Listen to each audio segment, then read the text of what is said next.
การเป็นหนี้เป็นค่าเนอตื่นมาเหียเนอลุกมาเหียเนอลุกตื่นมาปะกับรายการเสียงธรรมแสงอรุณดำเนินรายการโดยอัตมภาพพระครูอภิวัฒนวิกรมวัดปักตังเจริญตำบลดอยหล่ออำเภอดอยหล่อจังหวัดเชียงใหม่ตามปกติแล้ววันการนี่จะเป็นรายการของท่านพระอาจารย์สาธิตทีละปัญโยสถาบันธรรมภิวัตรศพเตินอำเภอแม่เมาะจังหวัดลำปางแต่เนื่องจากว่าช่วงนี้ท่านติดภารกิจที่จะต้องเดินทางไปจังหวัดต่างๆทั่วหนเหนือตั้งแต่พิจิตรพิษณุโลกไล่ขึ้นมาจนถึงเชียงใหม่ลำพูนเชียงรายเปิ้นก็เริ่มตั้งแต่เชียงรายเชียงใหม่ลำพูนพะเยาแล้วก็จะลงไปแปะไปน่านนี่นะเดินทางในหนเหนือทำงานในคณะกรรมการธรรมนูญสุขภาพพระสงฆ์แล้วก็เกี่ยวกับงานสาธารณสงเคราะห์ของคณะสงฆ์ก็ช่วยกันทำงานแต่ละด้านไปพระเจ้าพระสงฆ์ไผ่ถนัดดังใดก็ทำงานดังนั้นอาตมาภาพนี่จะทำอย่างป่นนี่โอ้บ่ได้ญาติโยมเนาะความสามารถเขาก็บ่ถึงเขามีความสามารถเพียงตะอี้เขาก็ทำได้ตะอี้ก็ทำไปญาติโยมเนาะแต่ละตนเนี่ยมีความสามารถของแต่ละรูปแต่ละองค์ไปพระเจ้าพระสงฆ์ก็หายากไปตึงวันเนาะแต่ละวัดก็มีตนสองตนเนี่ยมีบ่หลายวัดที่เป็นวัดใหญ่วัดหลวงก็นักเด้เนอะโอ้ท่านมหาปเรียนก็อย่างก็ไปอยู่วัดใหญ่วัดหลวงหมดวัดบ้านนอกบ้านนาก็มีตนสองตนเนาะอยู่ผู้เป็นกำลังใจศรัทธาญาติโยมเจ้าบ้านหนึ่งก็มีวัดหนึ่งก็มีศรัทธาบางทีก็สองบ้านก็มี100-200โอ้จะมาเสาะหาพระเจ้าพระสงฆ์สามเณรมาอยู่วัดอยู่วานี่เขียมแต่เนอยิ่งปีนี้ในก็การบวชเนนกับบะหมี่แล้วก็โรงเรียนปริยัติธรรมแผนกสามัญนี่ก็ใกล้จะเปิดแล้วก็บ่ฮู้จะเอาลูกพระลูกเนนที่ไหนเข้ามาอย่างโรงเรียนตั้งนอกนี่เปิ้นฮู้ยอดฮู้สถิติฮู้เส้นนักเรียนตั้งแต่ปุ่นแล้วหรอเมษาพฤษภาแล้วหรอนักเรียนตึงไปสมัครกันบางโรงเรียนนี่ได้คัดออกก็มีล้นเหลืออ่อนตั้งนอกนี่จบป.6 จบม.3 ม.6 แล้วก็บ่มีที่เรียนเขาตึงดิ้นรนเสาะเข้าสมัครหรอกแต่โรงเรียนพระเนนนี่โอ้ต้องไปเสาะคนมาไหนจะขั้นตอนการบวชแถมติดหั่นติดนี่มีเงื่อนไขหลายอย่างก็เลยมันยุ่งยากเขาก็เลยบ่ใครที่จะเข้ามาบวชที่จริงมาบวชเนี่ยญาติโยมมันประหยัดนะเนาะอย่างญาติโยมเขามีลูกมีหลานไปเรียนทั้งนอกสมัครเรียนปุ๊บมันมีหลายชุดแล้วเหรอชุดกีฬาชุดลูกเสือชุดสะพะเนาะเกิบกาเสื้อกาแต่พระเนนนี่ชุดเดียวต่ออันอันเนี้ยถึงเวลาก็เขาก็ตึงอยู่ในวัดเนี่ยแต่ถ้าว่าเป็นละอ่อนคนบ้านตั้งนอกนี่โอ้ถ้าได้เอารถเครื่องออกบ้านไปแล้วบอกว่าพอใจไม่ยิงเนาะพ่อแม่ก็ห่วงอยู่หั่นเจนใดบ่ได้ยินเสียงรถเครื่องเข้าบ้านก็เป็นวันนอนบ่หลับบ่เนอโอ้แต่ว่านี่จะเป็นมุมมองอย่างใด จะคิดว่าดีใจก็คิดว่าสลดใจก็คิดว่าอย่างใดก็เพราะว่าเปิ้นปลดล็อกเคอร์ฟิวก็คือว่าห้ามออกเคหสถานเนี่ยเปิ้นยกเลิกไปตั้งแต่วันที่14เมื่อคืนเนี่ยมาถึงฮอด15แล้ววันนี้16ก็แต่ว่าประมาณ6 โมงแรงทุ่มอาตมาก็มีโอกาสได้ออกไปธุระก็ไปเบิ่งประมาณชั่วโมงเดียว2 ทุ่มไปก็เข้าวัดไปหันภาพหนึ่งเนาะคนมันก็แปลกแต่ก่อนหน้านั้นก็บ่มีบ่ก้องเปิ้นยกเลิกเคอร์ฟิวแล้วโอ้ข้างต่างนี่เต็มไปด้วยการกินกันยังแต่ก่อนเขาก็ว่าท้าทายประเด็นนี้ท้าทายโลกเนาะถ้ามันได้ระบาดแล้วนี่มันจะลำบากกันนะเนาะส่วนใหญ่เมื่อเขาก็อย่าไปติดกันอย่างเงี้ยเมื่อเมืองไทยเขาเข้ามาใหม่ๆจากราย2 รายก็มาติดกันกับตั้งกินกับบ้าเนี่ยกับการกินกันเล่นเนี่ยเขาก็บ่ได้ใส่ใจยังเขาคิดว่าโอ้มันโป้นแล้วมันอึดอัดมา2 เดือนกินเต็มที่นะสังสรรค์กันกินกันโอ้จากที่รถเครื่องบ่เคยผ่านสงบมาประเด็นนี้ละอ่อนไว้รุ่นก็ออกเหี่ยวแถมแล้วอย่าอันก็ดีอย่างเสียอย่างนะแต่ถ้าเขาจะมาคุมมันต้องคุมเรื่องเยาวชนนี่อาตมาว่านะประกาศเป็นกฎหมายไปเลยแต่เรื่องการทำมาหากินประชาชนทั่วไปเกษตรกรนั่นก็ทำงานหากินธรรมดาไปแต่เขามาคุมมันสมองของชาติเพื่อกะแต่อันนี้มันได้เนี่ยญาติโยมเนาะโอ้รถเครื่องขึ้นกองร่องกองเอวกันวุ่นวันร้านเหล้าร้านยาถึงแม่เปิ้นบ่ฮือเปิดครับเปิดบาร์แต่ว่าเขาก็กินในบ้านบ่กินนะกินนอกบ้านเฮอเปิ้นฮู้ง่ายๆคือว่ากินเยอะอ่ะ กินให้เขาฮู้ว่ามันป่นแล้วมันดูต่างกินแล้วโอ้สะเตืออาตมาก็เป็นที่สลดใจบางสิ่งบางอย่างอันที่จะดีๆนี่บ่เอามาออกเนาะอย่างเฮาเอาลูกเอาหลานไปตานไปทำบุญที่หั่นที่นี่ไปไหว้ไปสาครูบาอาจารย์ไปวัดไปวารูปหมู่นี่ก็เป็นรูปที่มันดีเฮาย่ำเอาออกดังเฟซดังไลน์นักๆอันนี้เอารูปเรื่องการกินการเลี้ยงโจนแก้วกันพ่องโยขวดเหล้าพ่องคนไทยเนาะคนไทยแล้วมาได้เขาจะโป้นวิกฤตตัวเนี้ยสตุงสตังเปิ่นฮือมาก็เอาไปเสี่ยงมดอากามันจะไปงอกไปเงยที่ไหนเอาไปกินเนี่ยมดอันนี้มีบางกลุ่มเนาะแต่บางคนที่เปิ่นบ่ประมาทเปิ่นก็ประคับประคองของเปิ่นได้ก็อยู่ของเปิ่นได้หมู่เฮาทั้งหลายที่เฮาฟังธรรมะเฮาอยู่กันมันก็อยู่กันได้แต่หมู่ที่ยังบ่ฮู้ตัวเตื้อก็จัดอิฐศรัทธาญาติโยมเมื่อเฮือนถูกไฟไหม้แล้วเจ้าของเฮือนก็จะต้องขนเอาภาชนะใดออกไปภาชนะนั้นก็ย่อมเป็นประโยชน์แก่เขาส่วนของที่ขนออกบ่ได้ก็โดนไฟไหม้ฉันใดคนเฮาหมู่มนุษย์หมู่สัตว์ทั้งหลายอันชราและมรณะเหมือนกับไฟที่เผาแล้วควรจะนำเอาอันอย่างออกทานศีลภาวนาเพราะสิ่งหมู่นี้ก็ได้ชื่อว่า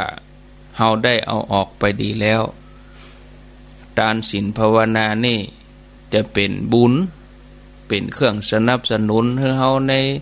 การเดินทางในวัฏสงสารในสังสารวัฏศรัทธาญาติโยมท่านทั้งหลายอันนี้ก็เพื่อที่จะไปจุดหมายปลายทางก็คืออมตะมหานิพพานเนี่ยบางที่เปิ้นก็ออกมหาเนรปานมันประกาศว่าอีแล้วแต่ว่าจะห้องชื่อแต่อันนั้นก็คือแสงสว่างเนาะนะบุญต่ออันที่จะเป็นตัวหนุนเฮาบุญกุศลเป็นเรื่องสำคัญนะญาติโยมเมื่อเฮาได้เกิดมาเป็นมนุษย์มีโอกาสได้สร้างเฮาก็สร้างจะไปปล่อยว่างล่ำไปโอกาสนั้นผ่านไปน่าเสียดายวางในสิ่งที่บ่ถูกว่างในสิ่งที่บ่ถูกใจว่าโอ้ย่ำไปทำบุญโอ้ตึมเนี่ยหยังปล่อยวางแล้วอันนี้บ่ถูกนะไม่เนี่ยอย่างแล้วนั่นคือคนขี้ข้านโอ้บ่ไปงานปุ้นกาเปิ้นเป็นเปิ้นตายโอ้ไปละปล่อยวางแล้วไปเป็นหยังก็ตามใจละปล่อยวางละอันนี้ก็บ่ถูกนะอันนี้เอาวางบ่ถูกที่เนาะก็น่าเสียดายนะเพราะบุญนี่เป็นที่เปิ้งของเฮาหรอกถึงโลกนี้โลกหน้าศรัทธาญาติโยมนะกรรมที่ว่าตะกี้เนี่ยปรากฏเป็นธรรมภาษิตสังยุตตนิกายสาขาทวักที่บอกว่าเมื่อเฮือนถูกไฟไหม้แล้วเจ้าของเฮือนขนเอาภาชนะใดออกไปได้ภาชนะนั้นย่อมเป็นประโยชน์แก่เขามันก็จริงแท้เนาะศรัทธาญาติโยมสรรพสัตว์ทั้งหลายรวมไปจนถึงมนุษย์เฮาเกิดมาแล้วล้วนแต่ถูกไฟไหม้คำว่าไฟนี่คือความแก่ไฟคือความเจ็บไฟคือความตายที่เผาลนเฮาอยู่ทุกวินาทีถึงเฮาบ่สามารถจะลบหลีกหนีแต่เฮาผู้คนก็สามารถจะขนเอาสมบัติที่หามาได้ด้วยความยากลำบากเนี่ยฮือติดตัวเฮาไปข้ามภพข้ามชาติเพียงแต่ว่าเฮาจะต้องทำให้ถูกลักเนาะบ่ใช่ว่าเอาไปฝากธนาคารหรือว่าฝังดินนะฝากธนาคารถึงเวลาเฮาจากโลกนี้ไปมันก็มีอยู่หั่นลูกหลานก็ใจแตนบางทีลูกหลานบ่มีคุณธรรมก็ยังที่ดินของพระพยอมเนี่ยเนาะมาติดตามข่าวที่ดินของพระพยอมวัดสวนแก้วเนี่ยหั่นล่ะโอ้ญาติโยมตีให้หนึ่งถึง10 ล้านได้บ่ฮู้กี่ปีมาแล้วเปิ้นตัดสินแต่ว่าวันซืนนี่วัดสวนแก้วพระพยอมเปิ้นแพ้คดีต้องคืนให้เปิ้นเฮาก็ซื้อถูกแต่ซื้อถูกบ่ใช่ว่าราคาถูกต้อง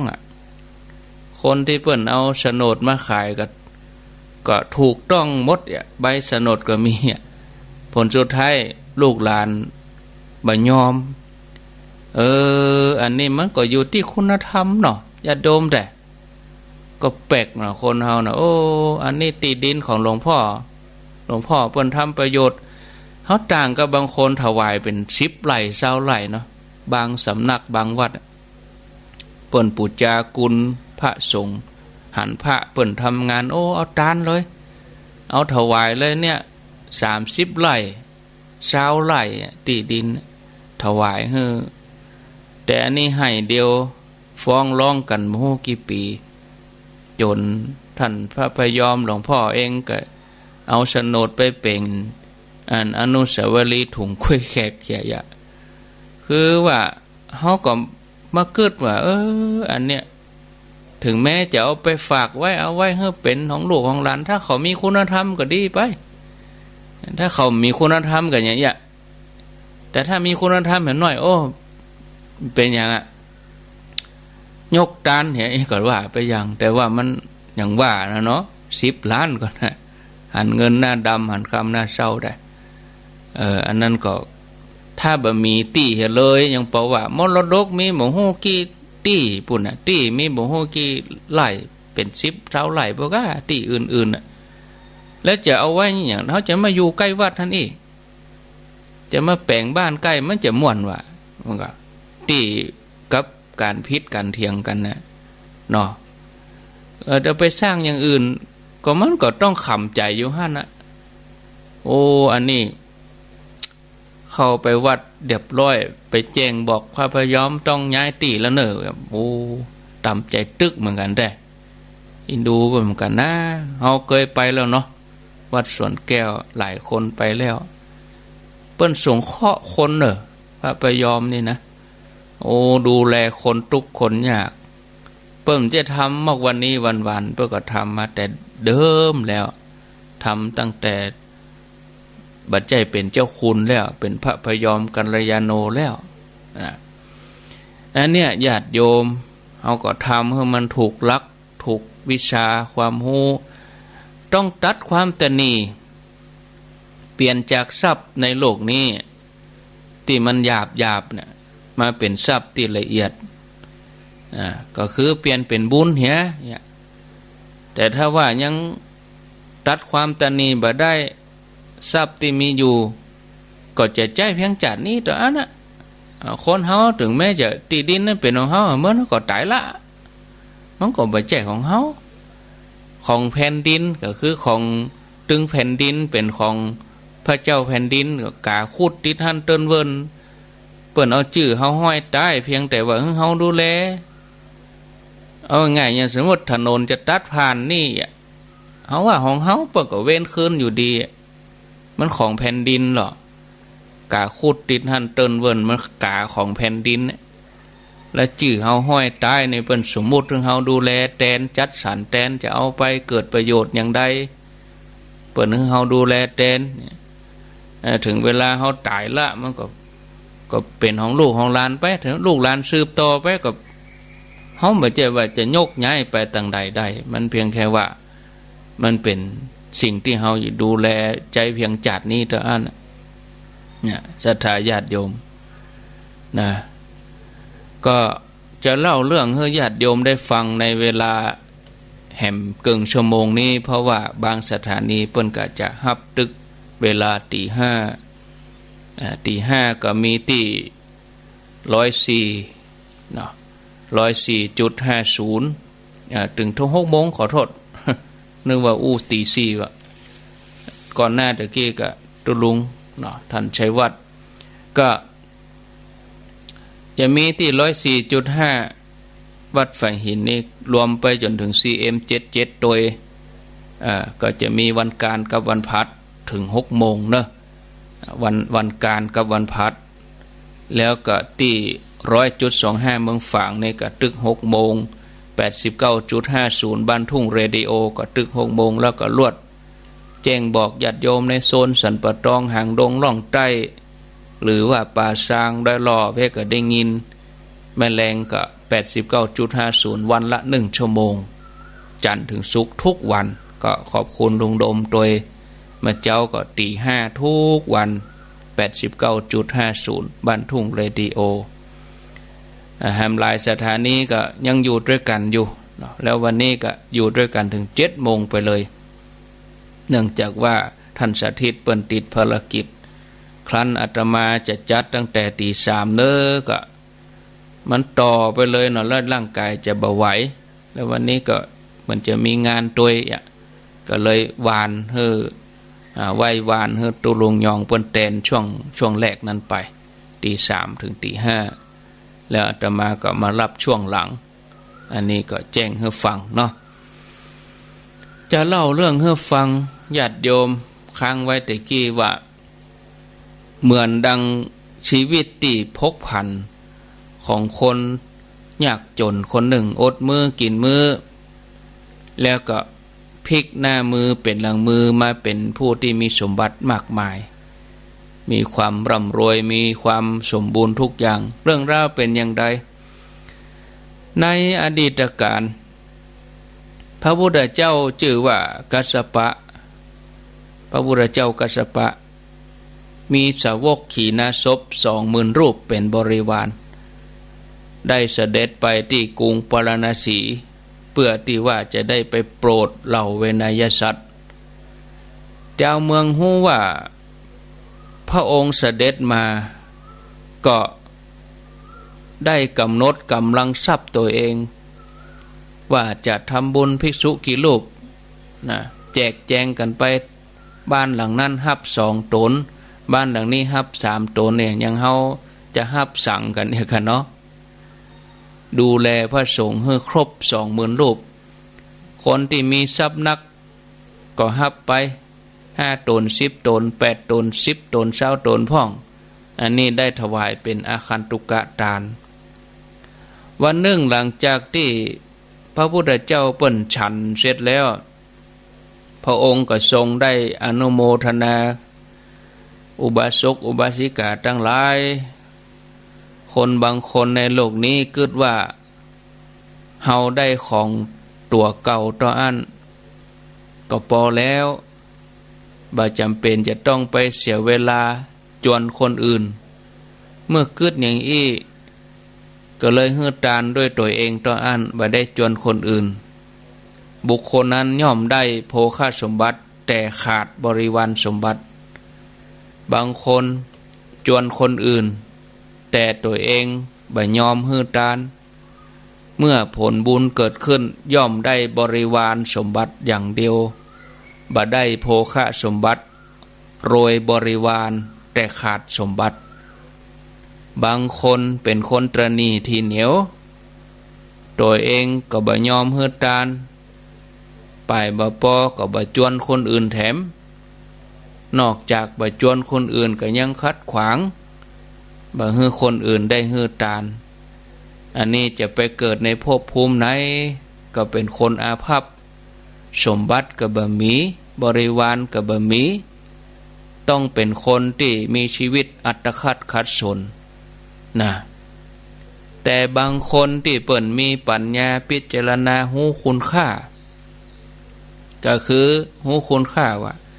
เสบียงสำหรับการเดินทางในสังสารวัฏที่แท้นั้นจะต้องฮือตานด้วยตัวเองโดยจวนคนอื่นโดยก็จะได้อานิสงส์คือได้ตึงโภคสมบัติได้ตึงบริวารสมบัติเนี่ยก็มีบัณฑิตหนุ่มคนหนึ่งนั่งฟังพุทธเจ้าเปิ้นอนุโมทนากถาก็เลยกึดใจได้สอนตัวเก่าได้โอ้บัดเดี๋ยวนี้เฮาใครได้สมบัติถึง2 อย่างทำให้ตัวเองได้เกิดศรัทธาก็เลยการเข้าไปหาพระพุทธเจ้าแล้วก็นิมนต์ว่าโอ้พันเตข้าแด่พระองค์วันผูกนี้เนี่ยขอให้พระองค์เนี่ยรับนิมนต์ข้าพระเจ้ากรรมไปรับภัตตาหารพระพุทธเจ้าก็ถามว่าอันแล้วจะนิมนต์ตัวเจ้าตัวใดนี่นะโอ้ง่ายๆนะจะนิมนต์ไปกี่ตนโดยความศรัทธาเขาก็แค่ได้บุญใหญ่แม้ฮู้ว่าลำพังตัวเองก็คงบ่มีทรัพย์เพียงพอที่จะเลี้ยงถวายภัตตาหารพระสงฆ์ถึง 20,000 รูปแต่อาศัยแห่งกายสติปัญญาว่าจะไปจวนคนอื่นมาทำบุญโดยสามารถจะเลี้ยงพระสงฆ์ครบเลยก็เลยปากหม้อโดย เป็นคนที่ใจดีก็เลยเอาถึงหมดนิมนต์หมดเลย 20,000 ตนนี่หรอศรัทธาญาติโยมเมื่อพระพุทธเจ้าเปิ้นรับนิมนต์แล้วพอใจหนุ่มคนนี้ก็ปีกไปในหมู่บ้านบอกบุญเนาะเพื่อจะให้คนมาร่วมทำบุญทานคนทั้งหลายก็ต่างก็ยินดีปวารณารับตนนั่นบ้านหลังนี้รับไป10 ตน20 ตนเศรษฐีประจำหมู่บ้านกันรับเลี้ยง100 ตนก็มีตามกำลังฐานะคนบ่มีก็รับตน2 ตน3-4 คนรับตนก็มีบางคนเลี้ยงบ่ไหวก็รวมเป็นกลุ่มขอเลี้ยง500 ตนก็มี1,000 ตนก็มีพ อใจหนุ่มคนนี้ก็เลยใจดีคนอื่นได้ร่วมตัวเก่าเป็นคนจวนนะตามกรรมปรารถนาของแต่ละคนก็จดจื่อกะจดจื่อไว้อย่างเฮาจดจื่อกันเนี่ยกะคนนั้นฮับตะใดคนนี้ฮับตะใดฮับเลี้ยงพระกี่ตนจดจื่อไว้นะครบกะกรรมครบกะ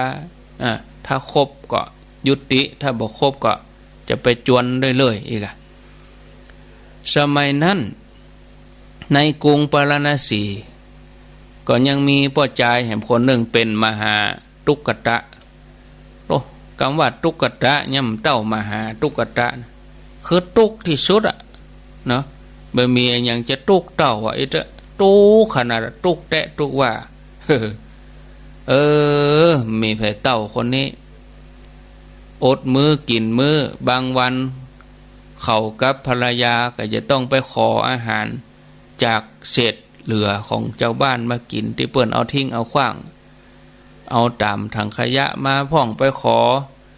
แต่เปิ้นกำลังจะล้างถ้วยล้างอย่างเดี๋ยวขอก่อนติ้วถุงไปเปิ้นถอกใส่ถุงเอามากินประทังชีวิตทุกขนาดนี้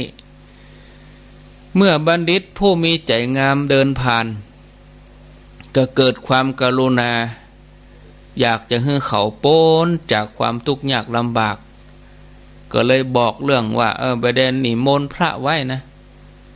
แล้วก็จวนมหาตุกตะเนี่ยมาเป็นเจ้าภาพด้วยกันจะได้พ้นทุกข์พ้นยากรับเลี้ยงพระสักตนบ่นายมหาตุกตะนี่ก็ปฏิเสธเพราะว่าตัวเองก็ทุกข์ยากไร้เข็นใจกล้าตัวเก่ายังเอาตัวบ่รอดต้องขอทานกินขอเปิ้นกินจะเอายังมาทานเสาะกึดใจป้อบ่ปะกึดป้อบ่ฮอดเนี่ยนะแต่ว่าบัณฑิตหนุ่มนี่ก็บ่ละความพยายามก็จวนต่อไปแถมโน้มน้าวจิตใจว่าอันแบบเป็นอย่างนะในเมืองนี้บ้านนี้ต่างก็ร่ำรวยมั่งคั่งบ่ต้องทำงานนักมีเงินมีทองนักพ่อเขาทำบุญกันโลกส่วนท่านที่ยากจนอยู่นี่เพราะว่าบ่เคยบ่ล่ำที่จะทำบุญให้ทานกระใจทำเหียแม้มหาตุกตะ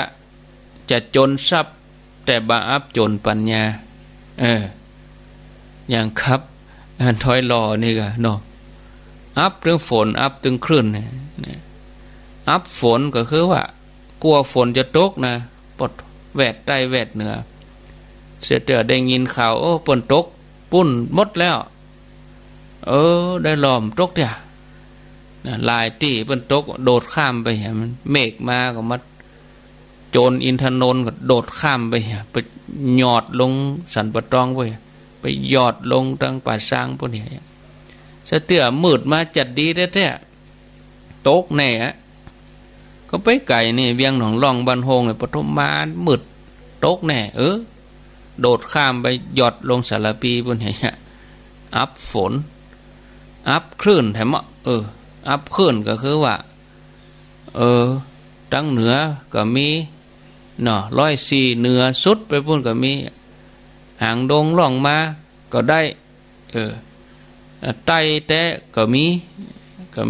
ที่ห้วยตองซักได้รอนี่อยู่ตรงกลางอย่างมาอัพจน อับคลื่นคนเท่าที่เพิ่นอยู่ทางดอยหล่อเนี่ยเพิ่นก็จมเดือดกันเหมือนกันเนาะพ่อบ่ได้ยินเนี่ยท่านเป็นหยังอันนี้คือเฮาหันเหตุแล้วเฮาจะได้หันคุณค่าเนาะว่าเฮาเคยฟังแล้วเฮาไม่ได้ฟังเนี่ยเป็นอย่างใดเฮาจะหันคุณค่าว่ามูมันสำคัญอย่างอีแต่รู้แต่ก่อนเขาตื่นมาเขาก็ได้ยินเขาก็ฉลาดใจตื่นมาเขาก็ได้ยินมีปัญหาหยังถึงเวลาแล้วเอาแล้วงูระบ่เนาะ อันนี้คืออัพคลื่นอัพฝนแต่ก็คงบ่อัพจนปัญญากันเนาะมันตึงมีตีบไปของมันกับประเด็นนี้ก็ดีใจแล้วดีใจจื่นใจแล้วที่ ต่างบ้านทุ่งเรดิโอได้รับฟังแห่แม่แรงก็104นี่ก็ได้ฟังมาเจ้าเหียตี 3ถึงปุ่น7 โมงปุ่นก่อนมาเจ้าอันนี้ก็ยังแควนอยู่ยังบ่เจ้ว่าหายกันไปเหียนี่นะอันนี้อู้เฉพาะพื้นที่โดยรอนะแต่ที่อื่นนี่เพิ่นเต็มที่กะจังไห้เมืองฝังเมืองนั่นเมืองลี่แม่แจ่มวัดจันทร์หมดนี่เพิ่นเต็มที่ดูต่างฟังแท้ถึงเจ้าถึงบ่ายถึงแรงเอามาอู้ถึงนี่ต่อก็ได้จะจบหมดเวลาไปเสียตุ๊กตาคนนี้ถึงแม้จะจนทรัพย์แต่ก็บ่จนปัญญาในวันนั้นบุญเก่าตัวตันส่งผลให้ตัวเขาเกิดปัญญาเกิดว่าที่เฮาอดอยากที่เฮาอยากจนถึงวันนี้เพราะความตนีของเฮาในอดีตลูกวันนี้เฮาจะต้องทำให้ได้ก็เลยตกลงจะห้าเหตุตนนี่เนาะทั้งที่ครัวกินครัวตานบ่ฮู้จะเอาที่ไหนมานะ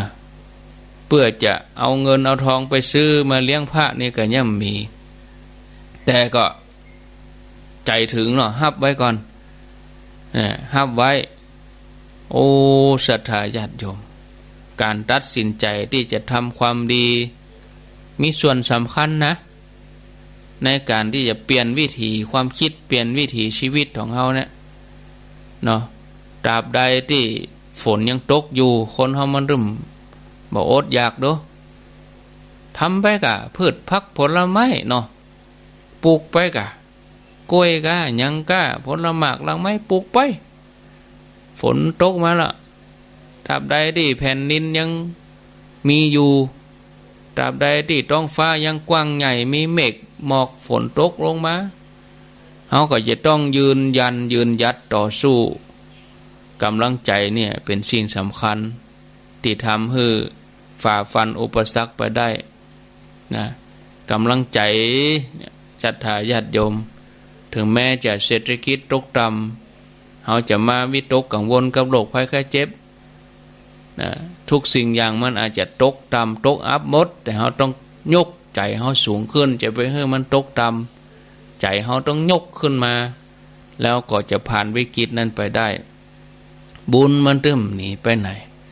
ถ้าเขาหมั่นทำไปมันจะส่งผลบ่ยังก็ยังมันอาจจะบ่ได้มาห้อมนี้มันอาจจะได้ห้อมอื่นบางทีมันเขาจะไปหวังอย่างเดียวเขาจะไปเอากับได้เงินได้ทองบางทีทำมือเขาแข็งขาดปลอดภัยทำมือเขาปราศจากโรคภัยไข้เจ็บบ่ยังก็ยังแต่เขาทำแล้วเขามีความเชื่อมั่นตุ๊กตาคนนี้จะสำเร็จอย่างใดคะญาติโยมก็ติดตามต่อไปเนาะศรัทธาญาติโยมเขาจะเนี่ยจะได้ฮับแล้วได้ฮับ1 ตนแล้วฮับเลี้ยงแล้วเดี๋ยวนี้ฮับไว้ตน1ทีนี้เขาก็ปิกบ้านไปบอกคือภรรยากู้ชีวิตกู้ทุกข์กู้ยากประเด็นนี้นะอันสูนี่หรอเปิ่นเปล่าประกาศว่าเฮือเลี้ยงพระเปิ่นจวนกันคนนั้นก็ฮับคนนี้ก็ฮับข้าก็เลยฮับแทนโดยเปิ่นเหตุตนเนี่ยสู่จะว่าจะได้ภรรยาก็ดีกะโอ้ดีกะอ้ายน้องบักคัดข้องอย่างโอ้ดีกะสาตุตัวอีกะสีภรรยาแต่เนาะมีศรัทธาเสมอกันศีลเสมอกันผัวว่าได้เมียว่าเนี่ยมันมีความสุขนะครอบครัวมีความสุขลูกเต้าก็ม่วนมีความสุขแต่ถ้าว่าคนหนึ่งจะต้านคนหนึ่งบัดต้านนี่มันคัดแย้งกันละถ้าคนที่เป็นมิจฉาทิฐิซ้ำไปใหญ่เลยเนี่ยไปเมากับฟังธรรมะฮั่นกะ ฟังกับตู้เจ้าฮั่นเนาะอย่าข้าไปหอมตัวปวดนั่นนะจะไปหอมอย่างหยัง หอมอย่างปลาล่ำปลาเหลือเนาะมันก็จะบ่อนุโมทนาละมันจะบ่โมทิตาละอีนะข้ารับเลี้ยงพระสักตน1นี่นะสู่จะเอาที่ไหนมา จะกินยังบะหมี่มันก็ยุ่งแต่อันนี้เปิ่นดีเนี่ยโอ้อัน อ้ายกึดถูกแล้วอีหรอน้องก็ดีใจด้วยอ้ายกึดถูกแล้วเมื่อก่อนเฮาบ่ได้ฮื้ออะหยังอ่ะที่เฮาทุกข์เฮายากนี่ก็เพราะว่าเฮาได้ทำบุญอะหยังอ่ะเนาะจากนี้เฮาได้โอกาสเป็นคนถึงแม้เฮาจะยากจนถึง2 คนเฮานี่ออกรับจ้างทำงานได้กินพ่องบ่ได้กินพ่องก็โอ้เป็นหยังอ้ายแต่เฮาจะต้องสามารถรับเลี้ยงพระตนนี่ให้ได้นะเฮาจะต้องช่วยกันเน้ออ้ายเน้อน้องก็ให้กำลังใจอ้ายนี่ท่านผู้ฟังมันเป็นอย่างอี้จากนั้นถึง2 สามีภรรยา2 ผัวเมียนี่ก็ไปบ้านเศรษฐีไปขอรับจ้างไปขอรับจ้างเปิ้นเศรษฐีหันเศษตุ๊กตะเข้ามาขอรับจ้างแล้วเนี่ยหยังจ้างพ่อง เศรษฐีถามนะแล้วเนี่ยหยังจ้างพ่องนี่นะตุ๊กตะก็บอกว่าอันป่อเศรษฐีจะใจผมเนี่ยหยังผมเนี่ยได้หมดครับเนาะจะขึ้นต้นไม้จะลงน้ำนะผมเนี่ยขอรับจ้างเนี่ยท่านใจเนี่ยหยังได้หมดนะทีนี้เศรษฐีก็ว่าเอาอย่างอีวันผูกเนี่ยข้าจะเลี้ยงตุนะจะเลี้ยงพระสงฆ์นะข้าจะเลี้ยงพระถึง300กันเปิ้นปั่นมาฮื้อข้านี่ข้าจะได้รับเจ้าไปโบะหลัวไปสู่เจ้า2 ผัวเมียเนี่ยไปโบะหลัวมาแล้วก็เอาส่งเข้าโรงครัวเปิ้นจะเอาดังไฟหุงหาอาหารเลี้ยงพระวันผูกปดโทบอกกองได้หู้ว่าจะได้โบะหลัวฟ้าฟื้นดีใจว่ะท่านผู้ฟังจะได้ทำงานเอามีดเอามุยเนาะตั้งใจโบะหลัวเอาจริงเอาจังทำงานน่ะจนว่าบักหูจักเหนื่อยเลยเพราะว่า1ตัวเก่าบ่ใจกึดถึงเพียงแค่กะจะได้กะจ้างรางวัลก็ว่าตัวเก่าจะได้ตานบุญทำงานเนาะกำมิดกำมุยกระซับกระเสงอาการร่าเริงยินดีใจโบะหลัวเมียก็เอาหลัวนั้นมาซ่อนแบกเข้าไปห้องครัวโบะหลัวภรรยาเมียนี่ก็แบกเอาไปเศรษฐีมัน2 ผัวเมียนี่เนี่ยการนี่อย่างมาอู้กันยิ้มใส่กันมันฮ้อนบ่จะตายเนาะเศรษฐีว่าอันต่างกับคนอื่นในแปลงหน้าบึ้งว่าลองไปเฮือเนี่ยการนักนี่บ่สู้แต่2 ผัวเมียนี่กระตือรือร้นเป็นพิเศษเอาจะไปถามพอก่อนเนาะทำงานไปตัวผิวปากไปตัวอู้กันยิ้มใส่กันเนี่ยไม่ใช่มามีความสุข2 สามีภรรยานี่เศรษฐีก็ไปถามว่าเป็นไทยวันนี้อย่ามาทำงานอย่ามามันเป็นพิเศษได้แหงบันดาลใจได้กำลังใจจากไหนมาทำงานมันเป็นพิเศษนี่บอกคือย่างกับบ่ย่างนี่ลาดตำราเข้ากับบ่กินเนี่ยเป็นได้เนาะตุ๊กตาเนี่ยก็ว่าอันป่อเศรษฐีว่าผมเนี่ยดีใจผมได้รับเลี้ยงพระอยู่1 รูปนะแล้วก็ตั้งใจทำงานครับเพื่อจะนำกาจ้างไปซื้ออาหารแถมอย่างหนึ่งผมก็เกิดว่าผมได้โบะหลัวฟ้าฟื้นเอาเป็นส่วนหนึ่งในการที่จะให้ท่านเศรษฐีได้เลี้ยงพระผมก็ดีใจครับไว้เศรษฐีฟังแล้วก็อีกาเนาะอนุโมทนาตัวเนยเนี่ยในความตั้งใจของตุ๊กตาฝ่ายภรรยาก็ไปทำงานการบ้านเนาะนอกจากจะเก็บหลัวเข้าไปก็ทำหน้าที่ครัวเนาะทำหน้าที่ในการตำข้าวพัดข้าวญาติโยมทั้งหลายแล้วก็ทำไปด้วยความปรับปลื้มเหมือนกันจนภรรยาของเศรษฐีสังเกตก็ถามสาเหตุเหมือนกันอย่ามาล่าเริงผิดปกติก็ได้รับคำตอบเหมือนเดียวกันกับสามีอันเป็นตุ๊กตาว่าจะได้รับเลี้ยงพระแล้วก็ จะได้เป็นส่วนหนึ่งของครอบครัวเศรษฐีวันนั้นญาติโยมทั้งวันตุกตะกับภรรยาได้จ่วยทำงานบ้านเศรษฐีเพื่อหาเงินจะเอาไปซื้ออาหารมาดาครัวกินกวาดตานเลี้ยงพระหลังจากที่ทำงานแล้วท่านเศรษฐีก็กล้าจ้างเนาะกล้าแรงงานเพิ่มเป็น2 เท่านะเพราะว่า2 สามีภรรยานี่เขาฮักกันเนาะเขาฮักกันเขาทำงานด้วยความขยันขันแข็งก็เลยเพิ่มกล้าจ้าง2 เท่านะศรัทธาญาติโยมนะทีนี้เขาก็ได้ดีใจถึง2 สามีภรรยาร่าเริงเขาจะได้กินได้ตานด้วยเปิ่นแล้วจะได้ครัวตานแล้วโต๊ะแมลงก็ไปนอนพักผ่อนแม่เจ้าภรรยาลุกขึ้นกับไปกาดไปอย่างจัดแจงอาหารส่วนตุกตะก็ไปเก็บพักเก็บอย่างเนาะทีนี้ก็มีชาวประมงตอดแห่อยู่หันได้ยินเสียงเพลงห้องเพลงตุกตะมาเก็บพักชาวประมงตอดแห่ได้ยินไผมาห้องเพลงอยู่นี่ก็เลยถามไผนะข้ากะเก็บพักไปโดยห้องเพลงอย่างหม่วนใจวันนี้มาเจ้านี่จะได้เลี้ยงพระเดี๋ยวเล่นเลี้ยงพัฒหารพระชาวประมงนี่ก็ดีใจข้าจะเอาป่าห้อมตัวไอ้น่ะตัวมาป้อน่ะศรัทธาญาติโยมพอไปพอมาก็หันความตั้งใจของตุกตะ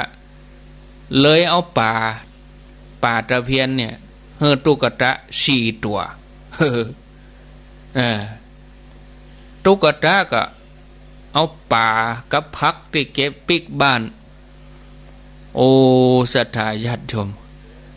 ความตั้งใจตุกตะทำให้ที่นั่งของพญาอินเนี่ยฮ้อนเลยเนาะมาใจมาให้มาดีพญาอินตรวจดูด้วยทิพยจักษุของหัวประเด็นนี้ตุกตะตั้งใจบุพเจตนา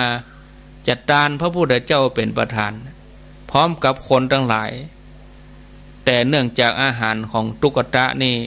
แบบปราณีตเท่าใดนะที่จะเอาถวายพระพุทธเจ้าพญาอินก็คือว่าถ้าอย่างใดเฮาควรจะไปบ้านตุกตะเฮาจะไปทำหน้าที่ป่อครัวเฮาจะได้บุญด้วยเขานะจากนั้นพญาอินกับแปลงกายเป็นมานพหนุ่มมุ่งหน้าไปที่บ้านตุกตะบอกว่าตัวเก่ามีวิธีปรุงอาหารจะเอาป่าตะเพียนเนี่ยปรุงอาหารถวายพุทธเจ้าเฮามีสูตรเด็ดนะอย่างที่เคยมีไผกินมาก่อนไผกินแล้วจะติดอกติดใจตุกตะก็ดีใจที่จะมีป่อครัวมาช่วยเพราะตัวเก่ากับภรรยาก็บอกค่อยแกว่นเรื่องการประกอบอาหารต่อใดที่ผ่านมาก็แต่ละมื้อก็พอไปขอเปิ้นกินจะมาปรุงเองเพราะว่ามันบ่มีทรัพยากรบ่มีวัตถุดิบอาหารที่จะเอาไปทานพระก็บ่ฮู้จะเนี่ยผิดเนี่ยถูกกันอย่างใดก็เนาะก็ตัวเองก็ตามเสาะมาหาได้พญาอินในร่างของมานพนมว่าหากว่าจะถวายเอาบ่เอากาจ้างเน้อแต่เฮาจะขอได้ส่วนบุญกับท่านเนี่ยศรัทธาญาติโยมว่าแล้วเวลาก็จบลงไปนั่นเตอะกำลังจะม่วนเนาะจะได้ฟังวันพุธเนาะฟังวันพุธต่อนะศรัทธาญาติโยมแต่ว่าอัน104นี่คงกับได้ยินน่ะวันพุธเป็นวันพุธนี่104ได้ยินไปได้ยินวันพัดก็เป็นแหมตอนไปแล้วนี่แต่จัดเสียดายเวลาหมดไปแต่ว่าจะเดี๋ยวอาตมาก็จะไปต่อตั้งใต้บนแถมชั่วโมง6 โมงถึง7 โมงเนาะตอนนี้เหลือเวลาแถม5 นาทีเป็นนาทีท้องญาติโยมฟังอยู่ก็ขอเจริญพรโทรเข้ามาได้สัก 2-3 ท่านก็ยังดีก่อนที่จะได้ลาจากกันไป0998366322